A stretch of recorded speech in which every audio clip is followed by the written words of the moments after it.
Good afternoon, my dear friends. In this video lecture, we are going to discuss John Galsworthy. तो John गॉल्सवर्थी को discuss करने वाले हैं आज के इस वीडियो में। वीडियो के अंत तक बने रहिएगा। वीडियो के अंत तक आप बने रहते हैं तो आप बहुत सारे ऐसे पॉइंट्स जॉन गॉल्सवर्थी के बारे में यहाँ पे आपको जानने को मिलेंगे जो शायद ही आपने आज तक आपके नोट्स में आपको मिले हों। बायोग्राफी भी डिस्कस करेंगे, मेन पॉइंट्स भी, ताकि इन फ्यूचर अगर जॉन गॉल्सवर्थी से रिलेटेड क्वेश्चंस बनते हैं तो आप वहाँ पे इजीली आंसर दे पाएं। और रही बात इस वीडियो को बनाने का जो मेन उद्देश्य है, आपको पता है जॉन गॉल्सवर्थी यूपी टीजीटी के सिलेबस में है और पीजीटी के सिलेबस में भी है। तो यूपी टीजीटी में गॉल्सवर्थी अगर आप कवर कर लेते हैं, और बहुत ही माने जो 4 राइटर्स हैं उनमें सबसे शॉर्ट अगर बात करें तो शॉर्ट में अगर आपको कोई चीज़ देखने को मिलेगी तो जॉन गॉल्सवर्थी हैं। तो आपको ये वीडियो जरूर देखनी चाहिए शुरू से लेकर अंत तक। बहुत सारे इंपॉर्टेंट पॉइंट्स यहाँ पे हम डिस्कस करने वाले हैं। तो स्टार्ट कर रहे हैं। पहला जो पॉइंट है आप वो देख सकते हैं यहाँ पे, जॉन गॉल्सवर्थी के लाइफ स्पेन से रिलेटेड हम यहाँ पे बात करेंगे और इसके अलावा सारे पॉइंट्स को हम कवर करने की कोशिश करेंगे। तो हमारी कोशिश यही रहेगी कि इस वीडियो में हम अधिक से अधिक चीज़ें यहाँ पे जो है गॉल्सवर्थी के बारे में जानें, ताकि इन फ्यूचर अगर हमारे एग्जाम में कहीं पे भी गॉल्सवर्थी से रिलेटेड कोई क्वेश्चन बनता है तो हम उसको मिस न कर पाए कहीं से कहीं तक। ठीक, जॉन गॉल्सवर्थी की बात हम कर रहे हैं तो जॉन गॉल्सवर्थी की अगर बात करें तो इसमें आप देख सकते हैं इनका जो लाइफ स्पेन है आपके सामने है। कब से कब तक है? 1867 से लेके 1933 तक है। 1933 तक इनका लाइफ स्पेन है। हम बात कर रहे हैं जॉन गॉल्सवर्थी की। और 1867 यानी कि इनका जन्म हो रखा है। और जन्म कब हो रखा है? 14 अगस्त को हो रखा है। 14 अगस्त को इनका जन्म हो रखा है। 14 अगस्त 1867 में इनका जन्म हुआ। किसकी बात कर रहे हैं हम? जॉन गॉल्सवर्थी की हम बात कर रहे हैं। ठीक है, तो इसी में अगर इनकी डेथ की बात करें तो इनकी डेथ हो रखी है 1933 में। और 1933 में इनकी डेथ हो रखी है। तो इसकी बात करें तो 1933 में इनकी डेथ हुई और 1932 में इनको मिला क्या? इनको 1932 में मिल रखा है नोबेल प्राइज। नोबेल प्राइज कब मिला इनको? 1932 में मिल रखा है नोबेल प्राइज। किसकी बात चल रही है? जॉन गॉल्सवर्थी की। 1933 में इनकी डेथ होती है, उससे ठीक 1 साल पहले इनको क्या मिलता है? नोबेल प्राइज मिलता है। ये चीज भी आपको ध्यान रखनी है। तो पहला क्वेश्चन जो यहाँ से बन सकता है जॉन गॉल्सवर्थी से रिलेटेड, वो ये बनेगा कि इनकी लाइफ स्पेन के आधार लाइफ स्पेन के बेस पे कि जन्म कब हुआ था। तो 14 अगस्त यानी कि 15 अगस्त को आपको पता है हमारा देश जो है इंडिपेंडेंट हुआ था, आज़ाद हुआ था। तो उससे एक दिन पहले आपको याद रखना है 14 अगस्त।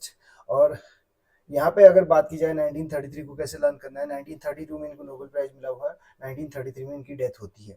और अगर इससे पहले अगर हम बात करें 1925 में नोबेल प्राइज जीवी शॉ को मिला है और 1923 में किसको मिला है? डब्ल्यू बी ईट्स को मिल रखा है। तो इसी में आगे देखिए नेक्स्ट पॉइंट का, अगर हम नेक्स्ट पॉइंट की ओर बढ़े तो अगला पॉइंट क्या कहता है, देखिए यहाँ पे है जन्म के बारे में। बर्थ हम ऑलरेडी बता चुके हैं, 14 अगस्त 1867 में किंगस्टन हिल, सरे इंग्लैंड में इनका जन्म हो रखा है। किंगस्टन हिल, सरे इंग्लैंड में इनका जन्म हुआ है। किसका? जॉन गॉल्सवर्थी का। ठीक है, और इनकी डेथ की अगर बात की जाए तो इनकी डेथ हो रही है 31 जनवरी 1933 को। 31 जनवरी को इनकी डेथ हुई है।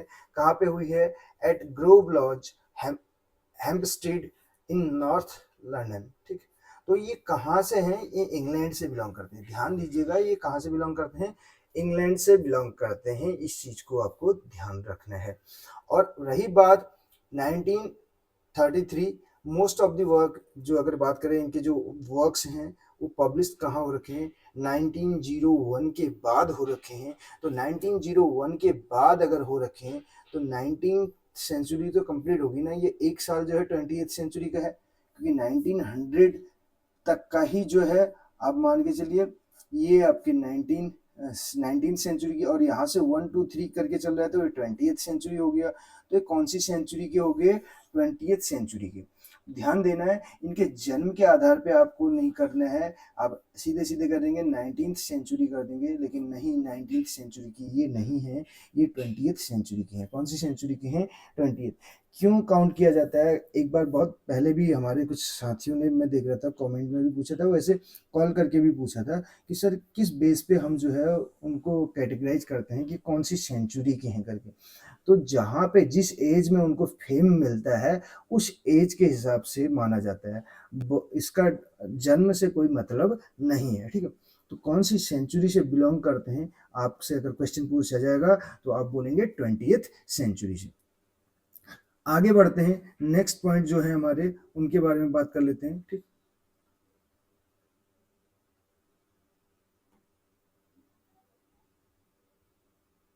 अब इनके पेरेंट्स की बात करते हैं। पेरेंट्स यानी कि इनके माता पिता की। जॉन गर्ल्सवर्थी के पिता का नाम भी जॉन ही था और माता का नाम क्या था, ब्लैंसी बेली था, ब्लैंसी बेली, जॉन एंड ब्लैंसी बेली। तो जैसे हम यूपी टीजीटी के सिलेबस की अगर बात करें, जिसमें हमें पता है हमारे पास शेक्सपियर हैं, ठीक है, शेक्सपियर हैं, इसके अलावा हमारे पास कौन है, जॉन मिल्टन है, जॉन मिल्टन है, ठीक। और इसके अलावा बात करें विलियम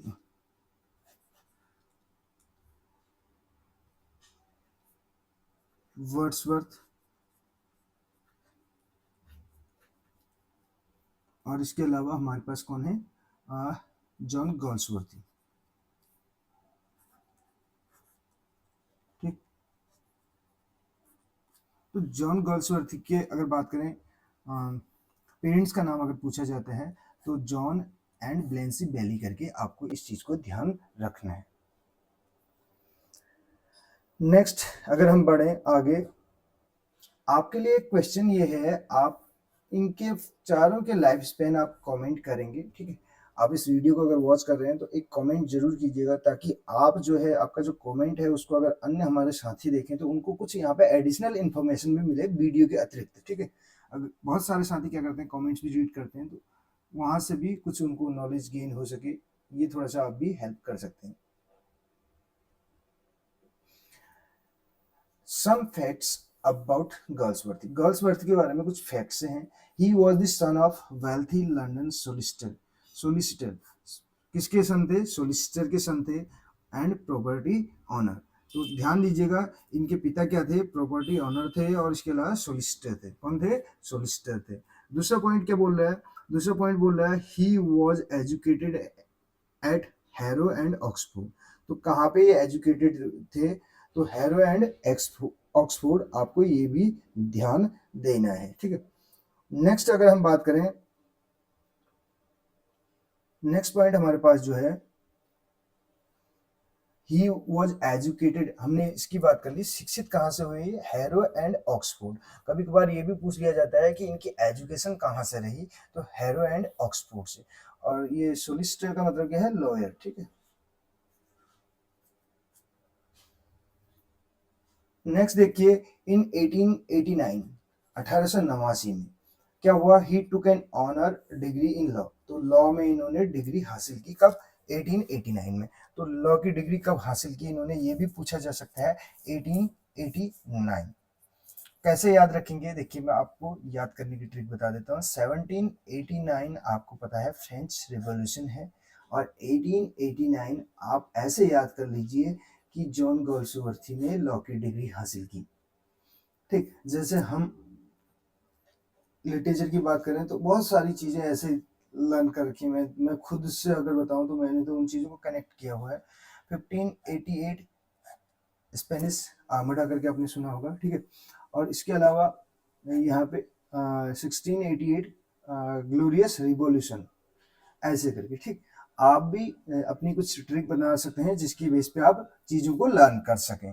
नेक्स्ट अगर बात करें, अगला है, अगला पॉइंट क्या कहता है, देखिए अगला पॉइंट हमसे कहता है, तो नेक्स्ट पॉइंट आपके सामने जो है, अगला पॉइंट देखिए, अगला पॉइंट हमारा है, हम बात कर रहे थे, यहाँ तक हमने डिस्कस कर लिए थे पॉइंट। इसके बाद he was called to the bar in 1890।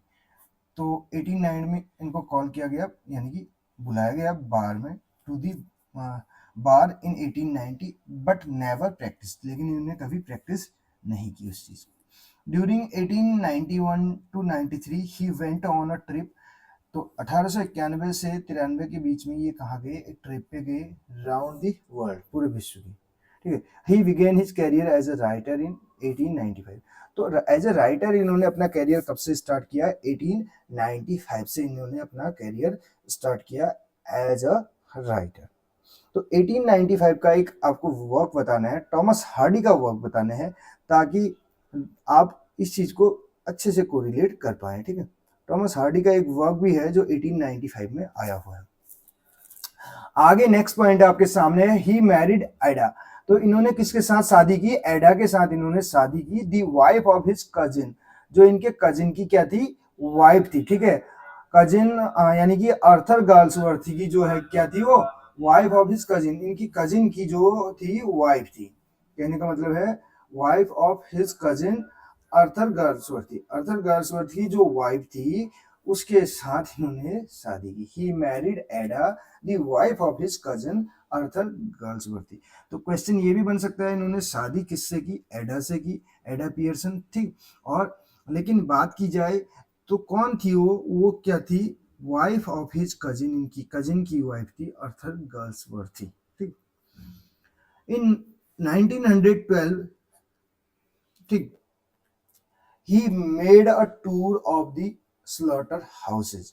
तो इन्होंने 1912 में, 1913 में आपको पता है रविन्द्रनाथ टैगोर को नोबेल प्राइज मिला, 1910 में जो है गीतांजलि लिखा गया था, ठीक है, बंगाली में। उसके बाद जो है 1912 में इंग्लिश ट्रांसलेशन हुआ, 1913 में नोबेल प्राइज मिला किसको? रविन्द्रनाथ टैगोर को। तो आपको 1912 के साथ इसको कनेक्ट करना है। 1912 में भी इन्होंने क्या किया? एक टूर किया, कहाँ का? Of the slaughter houses.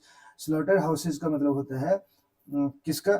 जहाँ पे जानवरों की क्या की जाती है? हत्या की जाती है, ठीक है, मारा जाता है। ठीक, तो स्लॉटर हाउसेज का इन्होंने टूर किया है इन इंग्लैंड में and road a report on the inhuman methods of slaughtering animals. और उसकी एक रिपोर्ट इन्होंने लिखी, कहने का मतलब कि जो इनह्यूमन तरीके से, अमानवीय तरीके से जो स्लॉटरिंग की जाती थी किसकी? एनिमल्स की, जानवरों की। अब देखिए नेक्स्ट पॉइंट क्या कहता है, इन 1916 गाल्सवर्थी एंड हिज वाइफ, 1916 में गाल्सवर्थी और उसकी जो वाइफ थी वर्कड इन अ हॉस्पिटल। तो इन्होंने हॉस्पिटल में काम किया, कहाँ पे? इन्होंने हॉस्पिटल में काम किया इन फ्रांस में फॉर सम मंथ्स, कुछ महीने के लिए।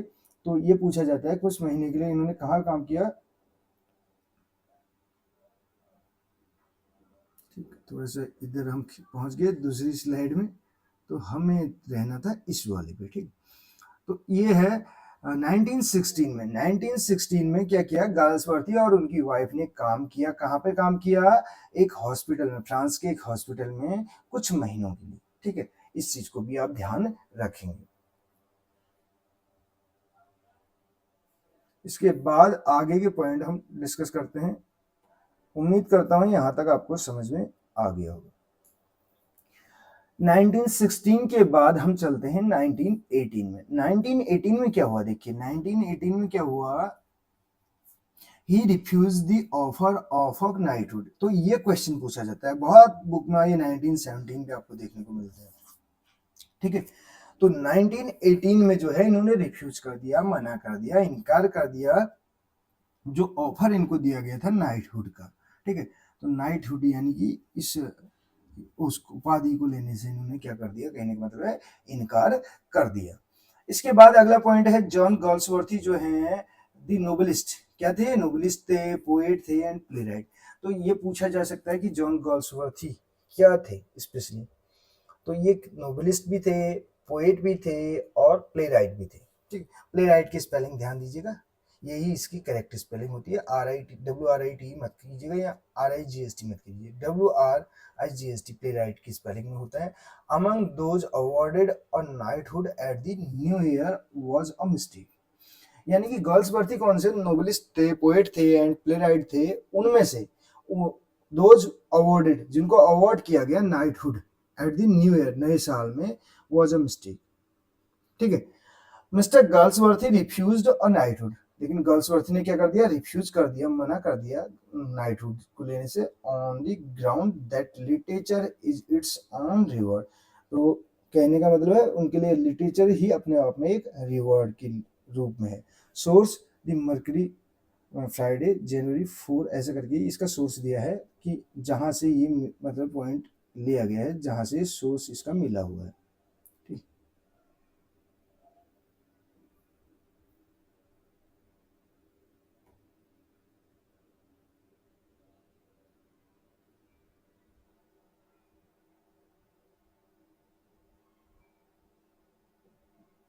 यहाँ तक हम पहुँच गए थे। अब देखिए little Hampton of the Christmas, इस ये मेन पॉइंट है नहीं, कुछ काम के पॉइंट है नहीं, मेन पॉइंट हमने डिस्कस कर लिए। देखिए हमने क्या क्या डिस्कस किया। 1867 में इनका जन्म हुआ 14 अगस्त को, ठीक है, इंग्लैंड की बात चल रही है। और 1933 में इनकी डेथ हो जाती है। मेन पॉइंट्स को हम डिस्कस करेंगे, ठीक है। 1889 में इनको जो है लॉ की डिग्री हासिल हुई, कहने का मतलब है। इसके अलावा बात की जाए, मेन पॉइंट्स को हम कवर करने की कोशिश कर रहे हैं। और जो 19 अगर 18 की बात करें तो इन्होंने नाइटहुड को लेने से इनकार कर दिया है, ठीक है, रिफ्यूज नाइटहुड। तो ये मेन पॉइंट्स हैं जो इसके अलावा भी हमने डिस्कस कर रखे हैं। उन पॉइंट्स को भी आप नोट डाउन करते हुए चलिएगा, और जो ज़्यादा ज़रूरी हैं उनको ही हम यहाँ पे दोबारा से डिस्कस कर रहे हैं, ठीक। अब क्वेश्चन कहाँ से बनेगा ये तो कोई नहीं जानता। अब देखिए इसमें क्या बोला है, प्लीज वायर बाय रिटर्न। देखिए क्या बोला जा रहा है, whether you accept offer on of knighthood. तो यहाँ पे मुझे नहीं लगता कुछ मेन पॉइंट हैं। जो मेन पॉइंट है हम उनको ही डिस्कस करने की कोशिश करेंगे। अब हमारे पास इनके वर्क्स की बात करें तो आपके सामने है, ठीक है।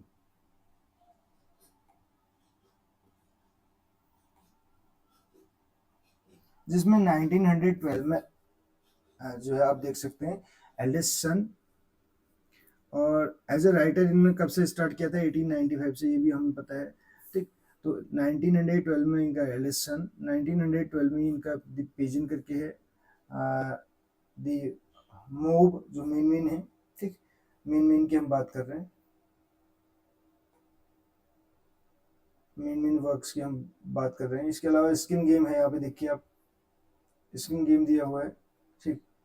और family man, the first and the last, skin game main है, ठीक है। इसके अलावा अदर पॉइंट्स को भी हम डिस्कस करने की कोशिश करते हैं।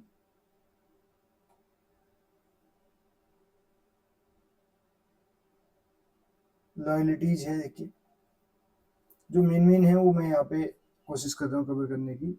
और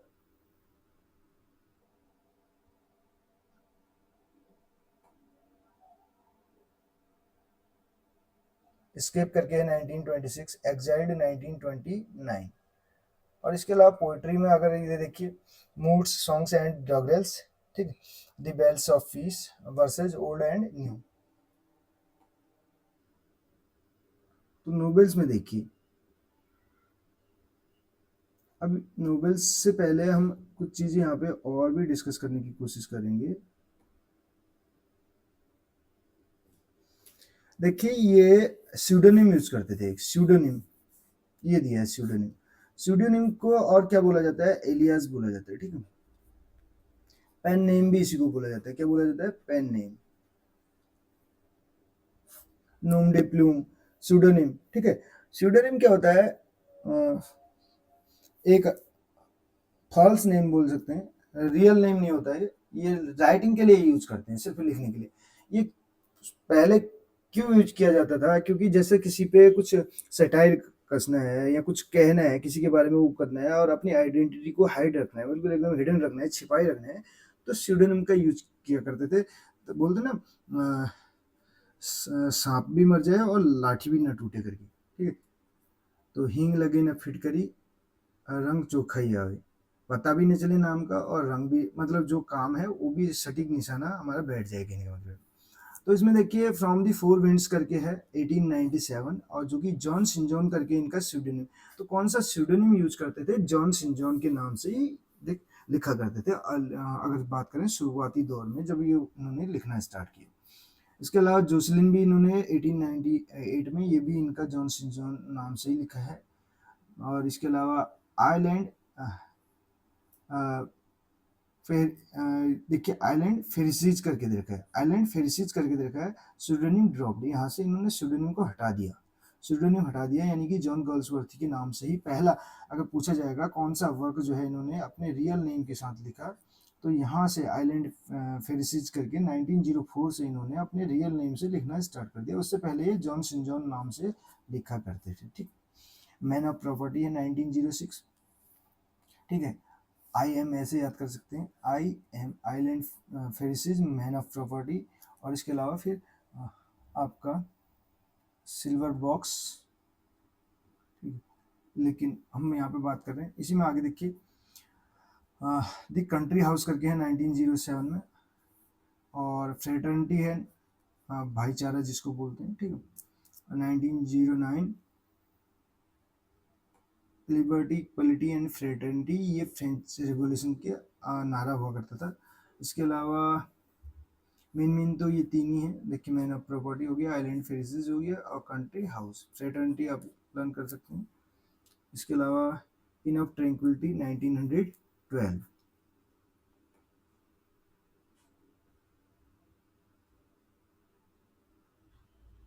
इसके बाद हम देखते हैं अदर वर्क्स जो हैं, इन चेंसरी करके, ठीक है, ये है इन चेंसरी, इस ये इम्पोर्टेंट है, अवेकनिंग हो गया, टू लेट हो गया। ठीक, इन 1920, और इसके अलावा 21 टू लेट।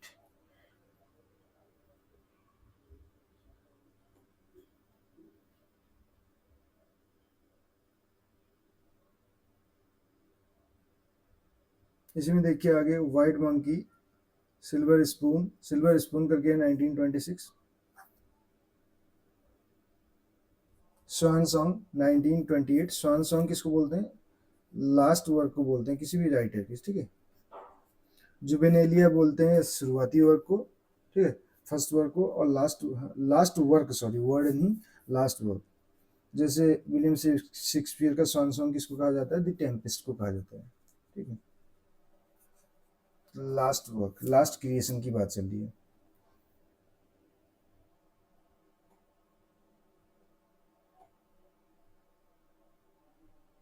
इसमें आप देख लीजिए,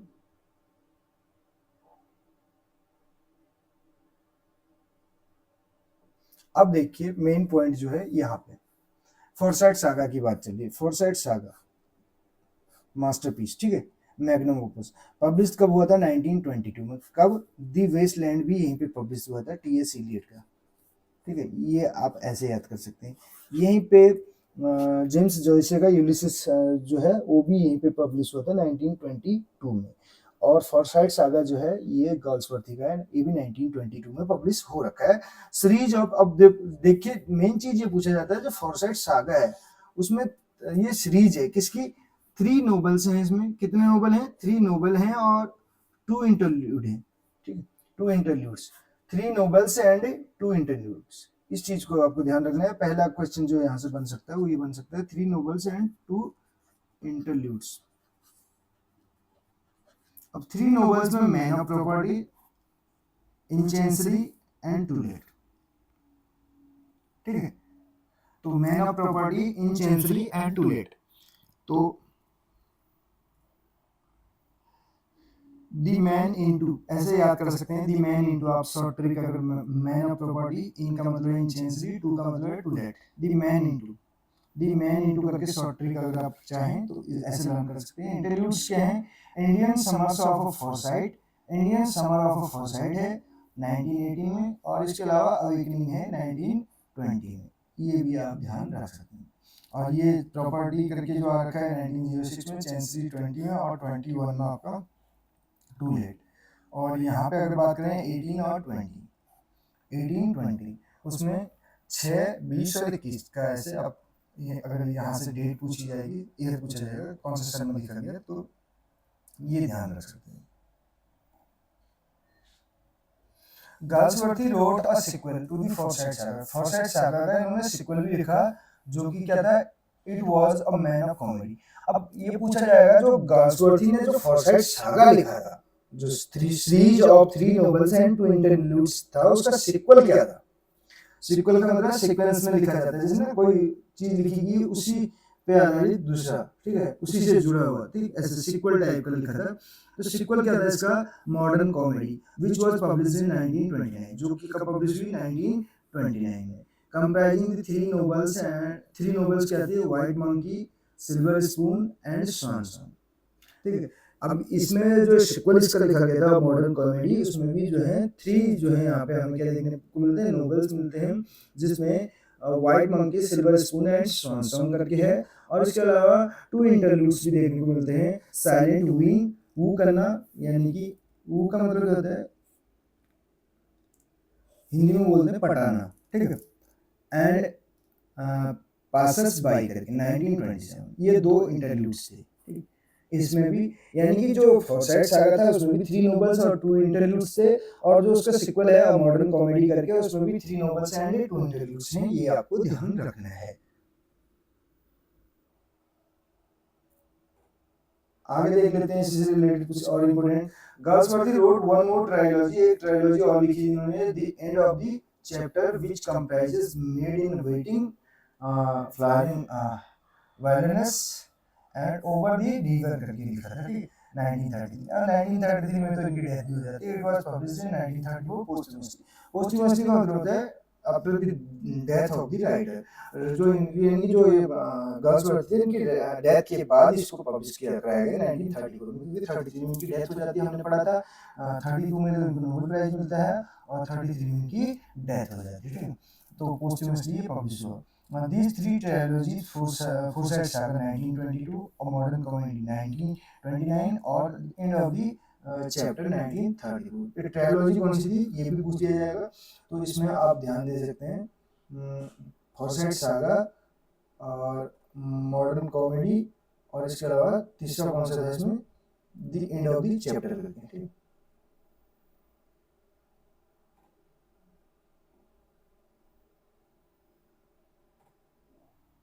तो लगभग हमारी ये स्लाइड जो है कंप्लीट हो चुकी है। Are collectively known as Forsyte chronicles. अब ये 3 के 3 जो हैं कौन कौन से, फॉरसाइट सागा, फॉरसाइट सागा, इसके अलावा modern comedy, modern comedy, modern comedy, और इसके अलावा थर्ड जो है आपके पास the end of the chapter. ये 3 के 3 एक साथ कलेक्टिवली किस नाम से जाने जाते हैं, फॉरसाइट क्रॉनिकल्स के नाम से इनको जाना जाता है। तो ये थी बायोग्राफी जो कि हमने शॉर्ट में यहाँ पर डिस्कस करने की कोशिश की, किसकी, जॉन गाल्सवर्थ की।